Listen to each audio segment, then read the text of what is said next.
நீங்கள் வெஸ்டர்ன் மீடியாவை பார்த்துட்டு நிறையா இன்ஃப்ளூயன்ஸ் ஆகிறாங்க. இந்தியன் மீடியாவுக்குமே வந்து வெஸ்டர்ன் மீடியா என்ன சொல்லுதோ அதை தான் வந்து போடுறாங்களே வெளியே இங்கே ரியல் சுச்சுவேஷன் என்னென்னு தெரியறதில்ல. இங்கே ரியலாகவே நிமோனியா, ஆஸ்மா பேஷண்ட்ஸ் இப்போ அதிகமாக ஆகிறதுக்கு காரணம் என்னென்னா இந்த கிளைமேட்டு தான். இப்போ பார்த்தீங்கன்னா நான் இருக்கிற சிட்டிலேயே பார்த்தீங்கன்னா 0 டிகிரி போகுது. ஸோ இந்த கிளைமேட்டில் டிசம்பர் ஜனவரியில் இப்போன்னு இல்லை, நான் வந்து 2013 சைனாவில் இருக்கேன். எப்பயுமே டிசம்பர் ஜனவரி பிப்ரவரி மந்தில் நிமோனியா வந்து கொஞ்சம் அதிகமாக தான் இருக்கும். அதே மாதிரி இன்ஃப்ளூயன்ஸான்னு சொல்கிறது, ஃப்ளூ, இது எல்லாமே நார்மலாகவே அதிகமாகும் டியூ டு கிளைமேட் சேஞ்சஸ் தான்.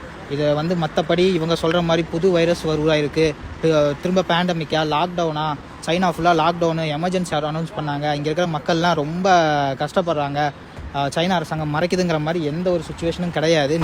நீங்கள் உண்மையான கல நிலவரத்தை பாருங்கள். இந்த யூடியூப்பில் உட்காந்துட்டு தமிழில் இந்த சைனா வந்திருக்கவும் மாட்டாங்க, வந்து பார்த்துருக்கவும் மாட்டாங்க, அதே மாதிரி இங்கே என்ன நடக்குதுன்னு தெரிஞ்சிருக்காது, சும்மா அடிச்சுடுறது இஷ்டத்துக்கு.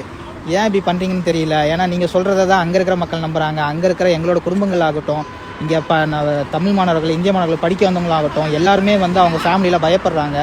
நீங்கள் அங்கே போடுற தேவையில்லாத தகவல் கொடுக்குறதும், அதே மாதிரி யூடியூப் கிடச்சிருச்சு நம்ம தான் பெரிய இது அப்படின்னு நினச்சிட்டு போடுற வீடியோஸை நம்பி அவ்வளோ எங்களோட ஃபேமிலிஸும் பயப்படுறாங்க. இங்கே ரியல் சுச்சுவேஷன் பேடாக இருந்துச்சுன்னா நாங்களே வந்து பேடாக இருக்குன்னு நாங்களே ரிப்போர்ட் பண்ண போகிறோம். நான் இத்தனைக்கும் ஒரு மெடிக்கல் ப்ரொஃபஷன், நான் இங்கே தான் வேலை செய்கிறேன். எனக்கே வந்து பயத்தை உருவாக்குறாங்க. ஏன் இப்படி பண்ணுறீங்கன்னு தான் தெரியல.